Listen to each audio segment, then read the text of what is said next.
السلام على سيدي المرسلين. أتوجه بداية الشكر لجمعية الإعلامية عدالة سي شرقاوي سي منير الكساوي والمجموعة على هذه المبادرة. وفي البداية أتوجه تحيات إلى السيد الرئيس الأول لمكتب الاستئناف الوكيل العام السيد رئيس فرع الودادية الحسنية قباس، الضيوف الكرام من رجال ونساء قضاء ومن أيضا رجال ونساء الإعلام. الهدف من هذا اللقاء أولا هو تقديم كتاب بمثابة دليل تم إعداده من أجل الترافع عامة والترافع الرقمي خاصة حول القضية الوطنية. والترافع هو تقليد قضائي لأنه يرتبط بالمحامي، أن المحامي يترافع من أجل القضية، إذن هو يأخذ ما يطرحه الآخر ويعمل على تفنيده ودحضه بالأدلة والحجج. وفعلا قصة هذا الكتاب ابتدأت بالنسبة إلي شخصيا في شهر دجنبر 2012 عندما طلبت CNN ردا من الحكومة المغربية على مقالة لأحد ممثلين الإسبان خافير بارديم، وقالت أن الرد عليه يكون في 800 كلمة وليكون مرتبطا بما جاء في المقالة التي قدمت رؤية معادية للوحدة الوطنية والترابية للمملكة. على ضوء ذلك بدأنا الاشتغال في كيفية إنتاج ردود دقيقة مباشرة علمية موثقة على المقولات المعتمدة ضد الوحدة الترابية للمملكة. وتكرر ذلك، تكررت الحاجة، فعلا قمنا ببعث المقال ونشره. وتكررت الحاجة بعد ذلك مع اللقاءات التي بدأنا ننظمها مع الوفود الإعلامية الغربية، الولايات المتحدة الأمريكية، من بريطانيا، بحيث دائما كان عندنا نقاش حول هذا الموضوع. في وزارة الاتصال دفعنا هذا الأمر إلى التفكير في استراتيجية متكاملة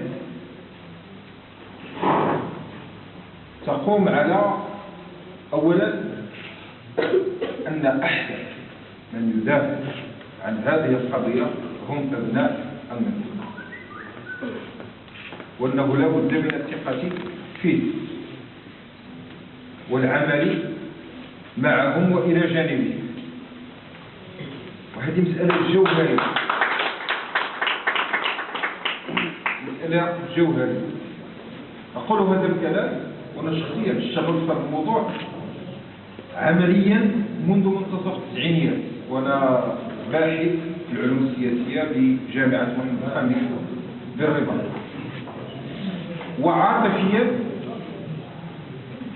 أصبح جزءا من الوعي السياسي، ولكن قبل ذلك الناحية النفسية عندما استشهد أحد أبناء عمومة دفاع عن الصحراء في بداية الثمانينيات، وكان من فرقة مضوي، وكنت صغير ألتقي معه قبل أن يذهب إلى الدفاع عن، كان الفوج الأول أو الأفواج الأولى التي كانت تقوم بالتماس من أجل الدفاع في معارك ضارية. واستشهد وترك زوجته حاملا بابنه الذي ما زال الآن هو كبير في السن، لكن بدأ يتشكل وعي. ووجدت أن أفضل شيء عندما بدأ يتشكل وعي هو التتلمذ على يد أبناء المنطقة. التتلمذ على يد، يعني حتى أعطيكم مثال عملي ملموس. سي الشرقاوي معنا رئيس اللجنة الجوية لحقوق الإنسان،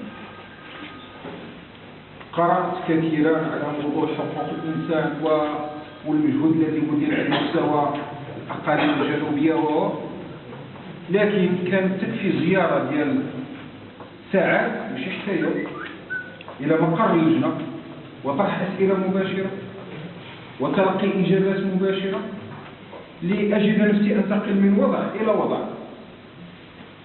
ولهذه المسألة جوهرية. قلت عندما بدأنا الاشتغال قلنا أول شيء خصنا الثقة في الله، وأن ننزع من فكرنا المنطق المركزية أن وزير في الرباط موجود سيعمل على إعطاء الدروس. لا، بالعكس هو اللي الحمد لله وجدت نفسي مع عدد من الفعاليات سواء معايا في الوزارة من أهل الصحراء أو ناس اللي نلتقيت معاهم أو باحثين. وأنا جوج ديال الأشخاص لا بد من شكرهم واحد الشكر كبير، السي الحاج مبرك والسي البشير الدخيل بالإضافة للسي بربيهم، لأنه في النقاشات كيمكنوك من التعرف على معطيات وعلى وقائع وعلى حيثيات اللي يصعب أن تقف عندها. العنصر الآخر الذي وجدنا من الضرورة الاشتغال عليه هو إطلاق مشاريع تتوفر لها شروط الاستدامة. لهذا أطلق برنامج دعم الأفلام الوثائقية حول الثقافة والتاريخ والمجال الصحراوي الشتاتي، وهو المشروع الذي وجد بمعارضة شرسة، خاصة عندما وضعت شرط أن أي مشروع يقع التقدم به وجوبا ما لا يقل عن 50% من أبناء المنطقة ومن المشتغلين في المنطقة. وهنالك من قال لي أنت بهذا الشرط ستحكم على هذا المشروع ديال دعم الأفلام الوثائقية بالموت.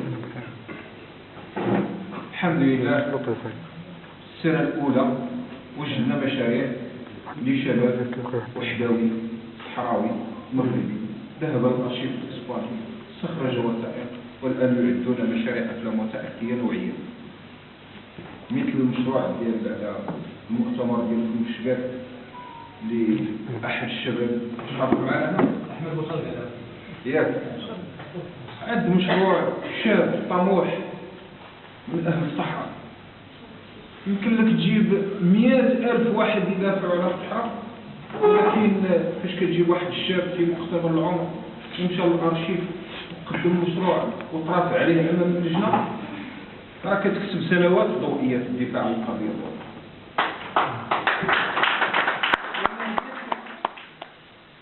إذا دار هذا المشروع ودار معه المشروع ديال المهرجان الوطني للفيلم الوثائقي الحمد لله.